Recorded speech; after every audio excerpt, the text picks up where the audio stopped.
Here's the truth.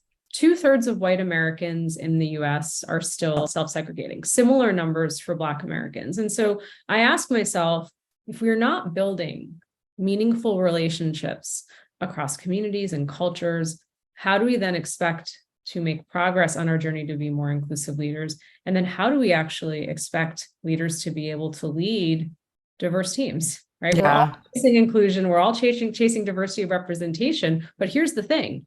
You can chase diversity of representation, you can create, quote unquote, a diverse team. But if you don't understand their life experiences, if I don't understand my team's life experiences, how can I lead them effectively?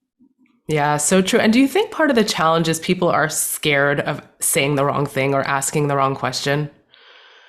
I think so. I mean, listen, I think it's just human nature. We are drawn to people who have similar experiences from us, right? I like me.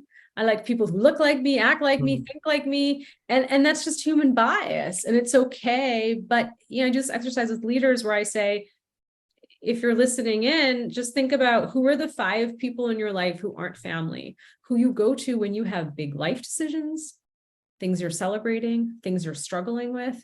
And if those people all look like you, act like you, and think like you, then you're self-segregating. And that's the honest conversation to have with ourselves. And so, taking the time to reach out and build meaningful relationships with someone who has a different life experience than you is so important. And like in any friendship, Naomi, it's consistency to build a friendship, right? It's consistency is key. And then I don't feel tokenized like, oh, Mita's your only brown friend or your only South Asian friend. It's like, no, Mita and I actually have a relationship built on foundation. So then when I say the wrong thing or I do the wrong thing, or I ask her a question that might make her upset, she's going to forgive me.